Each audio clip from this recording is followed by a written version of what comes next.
चंडीगढ़ में प्रदेश के मुख्यमंत्री मनोहर लाल ने मेरी फसल मेरा ब्यौरा योजना और कोरोना 19 को लेकर बैठक की अध्यक्षता की। हरियाणा सचिवालय में बैठक का आयोजन किया गया, जहां उप मुख्यमंत्री दुष्यंत चौटाला, गृह मंत्री अनिल विज और कृषि मंत्री जेपी दलाल समेत तमाम अधिकारी मौजूद रहे। बैठक के बाद कृषि मंत्री जेपी दलाल ने जनता टीवी से खास बातचीत की और बैठक के बारे में जानकारी दी। उन्होंने बताया कि बैठक में मेरी फसल मेरा ब्यौरा योजना के तहत हुए रजिस्ट्रेशन समेत किसानों की तमाम योजनाओं पर चर्चा हुई। हरियाणा के मुख्यमंत्री मनोहर लाल की अध्यक्षता में मेरी फसल मेरा ब्यौरा को लेकर एक महत्वपूर्ण बैठक हुई है। इस बैठक में हरियाणा के कृषि एवं किसान कल्याण विभाग के मंत्री जयप्रकाश दलाल भी शामिल थे। इस बैठक में क्या चर्चा हुई है, इसके साथ ही प्रदेश में किसानों को लेकर सरकार ने क्या नीति और तैयार की, इस पर बातचीत करेंगे। मेरे साथ जयप्रकाश दलाल है। दलाल साहब, आज अभी एक बैठक जो है वो खत्म हुई है, जिसमें आप मौजूद थे। मेरी फसल मेरी ब्यौरा जो है उस पर समीक्षा हुई है, क्या चर्चा की गई है सर? आज लगभग 2 घंटे से ज़्यादा वक्त सारे वरिष्ठ अधिकारी, जिलों के जो है जिलाधीश और हमारे जो दूसरे अधिकारी हैं सीनियर, सब के साथ मिलकर मॉनिटरिंग हुई है कि मेरी फसल मेरा ब्यौरा को कितनी कार्रवाई हुई है। और इस बार हमारा लक्ष्य जो है कि हरियाणा की पूरी जो खेती बाड़ी की ज़मीन है उसकी मैपिंग करके हर एकड़ की सही गिरदावरी करके चेक करा के हम आंकड़े रखें। और ये होने से हमें फ़ायदा ये होगा कि किसानों के लिए जो नीतियाँ बनाएंगे, स्कीम बनाएंगे, उसमें हमें सहायता मिलेगी। और इसके अलावा जो है मेरा पानी मेरी विरासत है। पिछले साल 1 लाख एकड़ धान कम करने की योजना थी, जो लगभग 96,000 एकड़ हमने प्राप्त की थी। इस बार हमारा लक्ष्य 2 लाख एकड़ का है। उसके बारे में भी जिला वाइज हमने डिप्टी कमिश्नर से पूछताछ की। उसको भी 80-90 हज़ार एकड़ तक तो पहुंच चुके हैं और आगे बढ़ने की हमारी पूरी संभावनाएं है। और एक सीधी बिजाई जो करी है DSR विधि से धान की, पौध लगाने के बजाय बीज से बोया गया है, उससे भी 30% 25% पानी की बचत होती है। उसके लिए भी हम जो है सब्सिडी किसानों को देते हैं। वो भी लक्ष्य जो है हम प्राप्त करने की कोशिश कर रहे हैं। तीसरा ये है कि धरती की उपजाऊ शक्ति बढ़ाने के लिए मूंग की दालों की जो दलहन की खेती है उसको हम बढ़ावा दे रहे हैं। 4,000 रुपये प्रति एकड़ जो बाजरे की बजाय मूंग बोएगा, मोठ बोएगा, उड़द बोएगा या अरहर बोएगा, तो उस दिशा में भी हमने सारा काम किया है। और किसानों को हम चाहते हैं कि जो अच्छी नई तकनीक से नई पानी बचा के फसलों का विविधीकरण करें, उस दिशा में हम प्रेरित कर रहे हैं। इसलिए किसानों को हम थोड़ा थोड़ा इंसेंटिव भी देते हैं।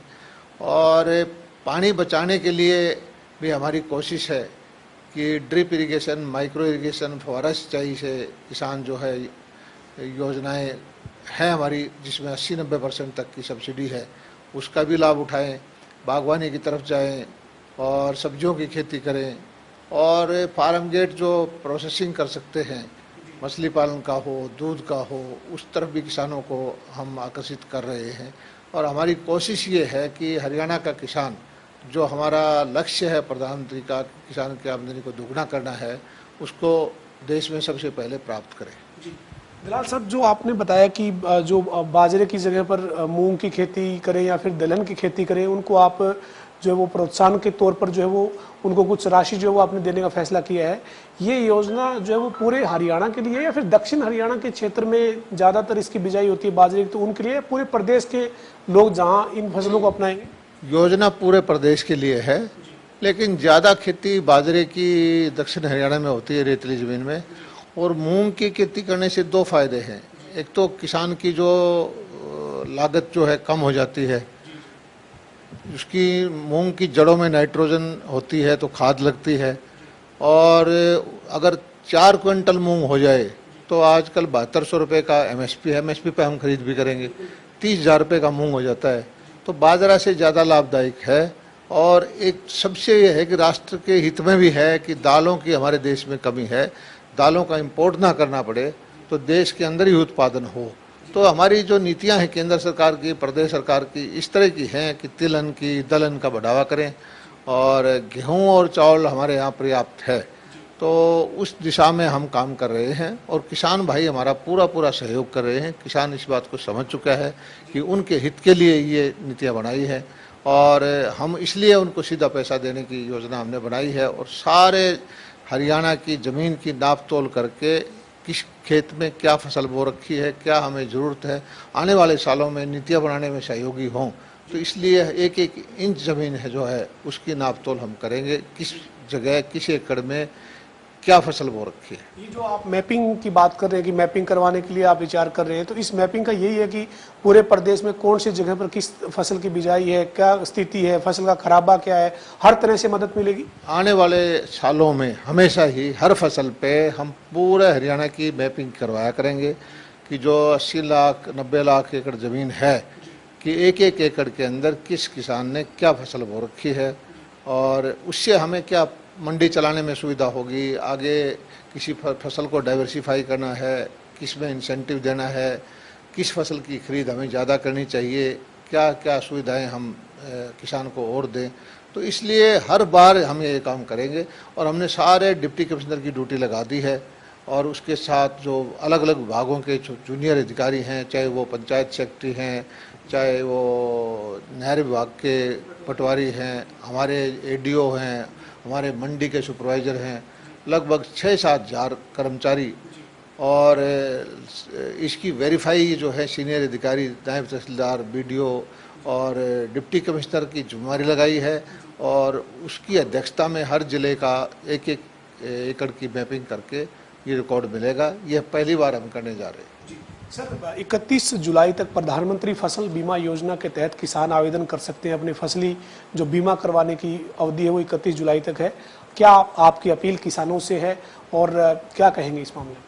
देखिए, फसल बीमा योजना से किसानों को बहुत लाभ हुआ है। हरियाणा में किसानों को इससे काफ़ी फ़ायदा हुआ है। तो ये तारीख 31 जुलाई तक है। आप मेरी फसल मेरा ब्यौरा पर फसल को एक तो ज़रूर चढ़वाएं। उसकी तारीख भी हमने 15 जुलाई के बजाय अब 31 जुलाई कर दी है। उससे क्या होगा कि सरकार की कोई भी नीति होगी, कोई भी इंसेंटिव होगा, वो आपको मिलेगा। दूसरा ये है कि जिसको बीमा करवाना है वो 31 जुलाई तक करवाए, ताकि फसल का जो जोखिम है, कोई नुकसान है, तो उसकी भरपाई जो कंपनियां बीमा करें और सरकार के माध्यम से हम उसको किसान को लाभ पहुंचाएं।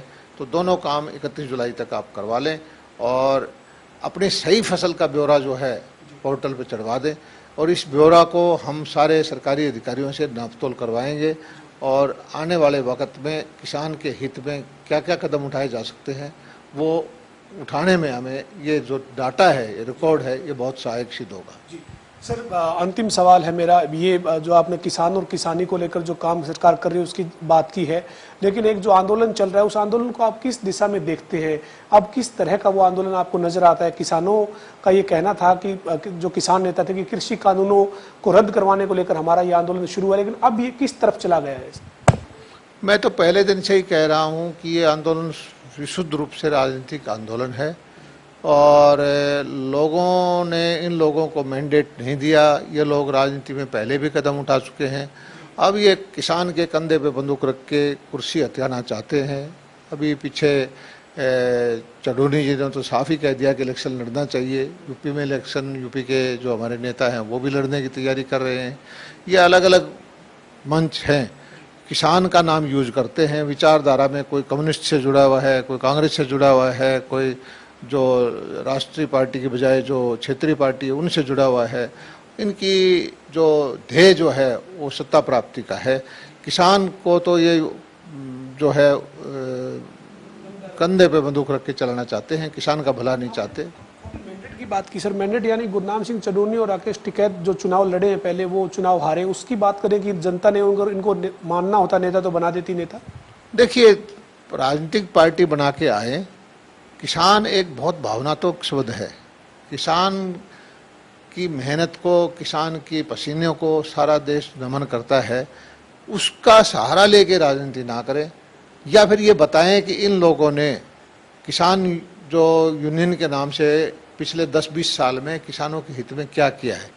किसानों का शोषण तो इन्होंने किया है, किसानों के हित में क्या काम है, उपलब्धियां क्या हैं, ये तो बताएं। वो कोई उपलब्धि नहीं बताते।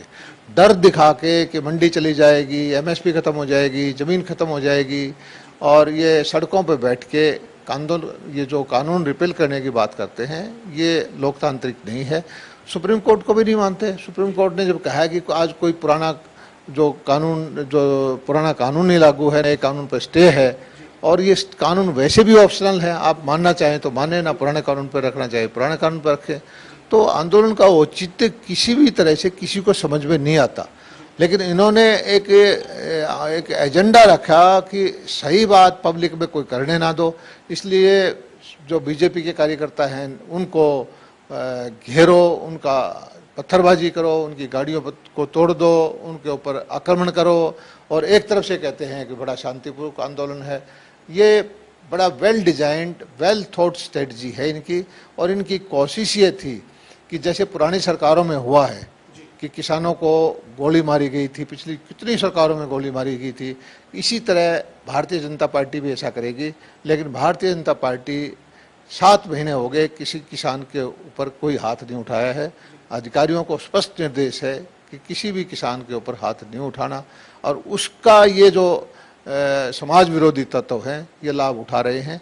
किसान भाइयों से मेरी प्रार्थना है कि इस आंदोलन से आप समझें कि कौन कौन नॉन समाज विरोधी तत्व हैं वो इस जुड़े हुए हैं, उनको अलग करें। हमारे साथ हरियाणा के कृषि मंत्री जयप्रकाश दलाल थे, जिन्होंने प्रदेश सरकार की जो किसान और किसानी को लेकर तमाम योजनाएं हैं उनकी जानकारी दी है। खासतौर पर मेरी फसल मेरा ब्यौरा के ऊपर जो किसान है उनको रजिस्ट्रेशन करवाने की अपील जयप्रकाश दलाल ने की है, ताकि सरकार की योजनाओं का फायदा मिल सके। इसके अलावा जो किसान आंदोलन चल रहा है उस पर जयप्रकाश दलाल का साफ कहना है कि वो पहले दिन से ही कहते हैं कि ये राजनीति से प्रेरित लोग हैं और किसान का कंधा इस्तेमाल करके अपनी आगे की राजनीति करना चाहते हैं। वीडियो जर्नलिस्ट विजेंद्र सिंह के साथ पवन सिंह, जनता टीवी, चंडीगढ़।